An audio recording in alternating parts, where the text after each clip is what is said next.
গ্রামের এক ছোট্ট পরিবারে রাধিকা একজন কঠিন ধাঁচের শাশুড়ি, যার জীবনের অনেকটা সময় কেটেছে সংগ্রামে।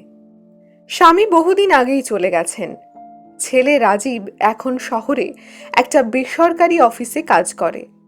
বছর দুয়েক আগে বিয়ে হয়েছে রাজীবের। বৌমা মেহুল শহুরে মেয়ে, কিন্তু ভীষণ শান্ত স্বভাবের। রাধিকা শুরুতে মেহুলকে আপন করে নিতে পারেননি। তার মনে হতো ছেলের বউ তার ছেলেকে দূরে সরিয়ে দিচ্ছে।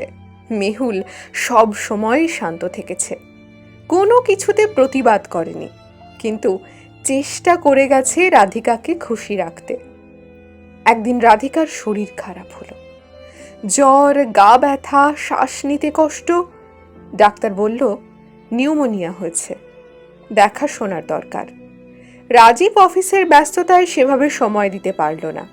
তখন মেহুল অফিস থেকে ছুটি নিয়ে শাশুড়ির পাশে রইল দিনরাত।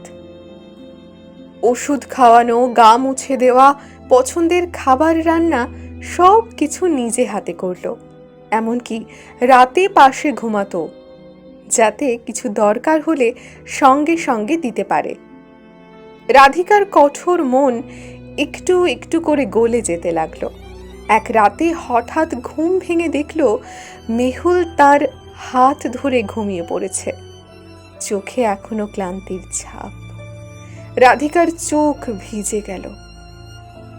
আমি তো ভাবতাম তুই আমার ছেলেকে ছিনিয়ে নিয়েছিস, কিন্তু তুই তো আমাকে নতুন করে মা ডাক শোনাচ্ছিস, রাধিকা মনে মনে বললেন।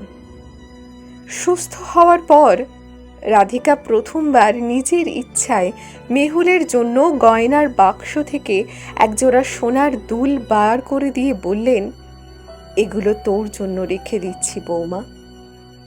মেহুল অবাক হয়ে মুচকি হেসে বলল, আমি তো আপনার কিছুই চাই না মা, শুধু আপনিই আমার এইটুকু আপন হয়ে থাকলেই হয়। সেই দিন থেকে এক নতুন সম্পর্কের শুরু, যেখানে শাশুড়ি আর বৌমা নয়, এক মা আর মেয়ের মেলবন্ধন গড়ে উঠল।